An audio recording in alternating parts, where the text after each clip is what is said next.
So I'm standing here today at the burial site of the man that's talked about here in this plaque, the first American to travel to Alta California over southern trails. Arrived at San Diego, Presidio, March 27th, 1828. Officer in the War of 1812, from Kentucky originally, and ended up dying here from fever April 24th, 1828, while imprisoned, because allegedly he thought that Sylvester, along with his party, were spies for the Spaniards, and there was tensions between Mexico and Spain, rivalry at that time, since California was a Mexican colony. To give some background on the life of this man, his father was originally from Virginia and came to what's now Kentucky in I think 1780, 1781, somewhere in there. He and his wife Anne came from Virginia to the area of Lexington, Kentucky, and spent some time there. And Sylvester, his son, was born in the small settlement of Craig Station, Kentucky, and then their family all moved with a party up north to help to found the town of Augusta, Kentucky, along the south shores of the Ohio River. And once Sylvester grew up, he kind of followed in his father's footsteps and had a large farm acreage with a mill. He got married to the daughter of another prominent Kentucky citizen there at the time. Her name was Polly Hubbard, and eventually Sylvester and Polly had a pretty big family, and he decided to move them into present-day Missouri, once that was open for settlement, and he started a mill there, and basically was engaged in the same work there as he had been in Kentucky. But then all of a sudden his wife died of what back then they called consumption, and so that was kind of what kind of lit the fire under him, we think, to undertake the expedition to the west that he undertook. His children were sent, I think, mostly back to Kentucky to live with relatives, and he gathered together a party of adventurers, explorers, and such, including his son James, who's also listed on the plaque here, who was 21 at the time. He and his son and their party went to St. Louis to get supplies and provisions together. St. Louis, the gateway to the west, and they set out through present-day, Missouri, Nebraska, Kansas, New Mexico, and in Arizona, ultimately into California.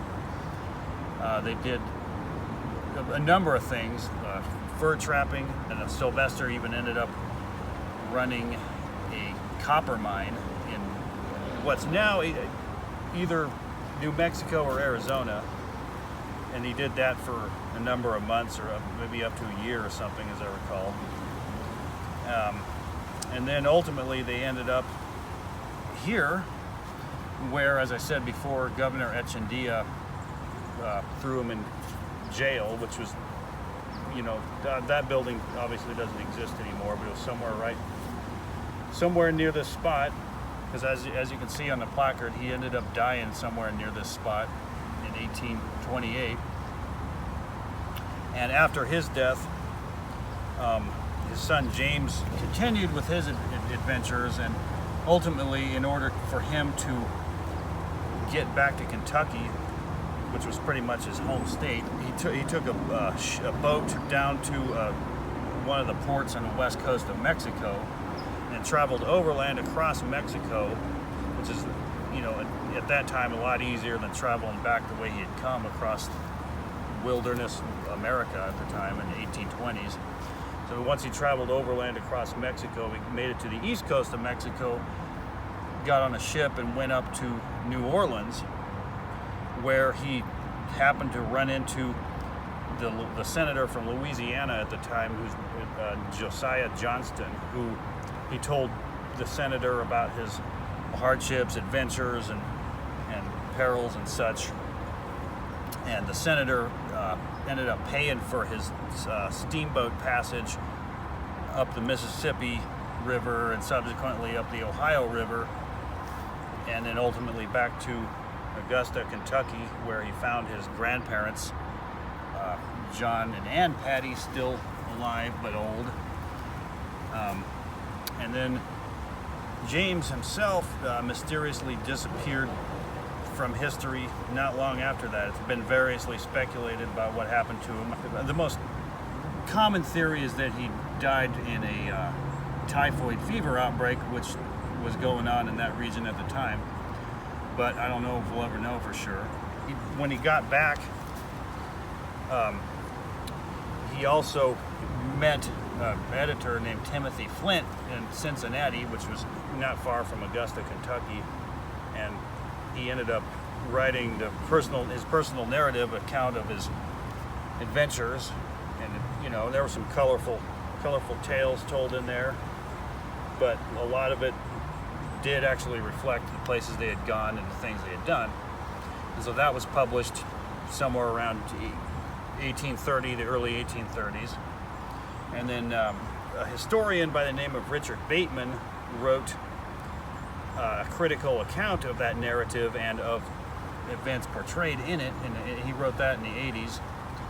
And so that's, if for anyone interested in the history, the life of this man and his son, and in any of their adventures and perils, I'd suggest reading the personal narrative of James Ohio Pattie, and also the book by Richard Bateman entitled James Pattie's West.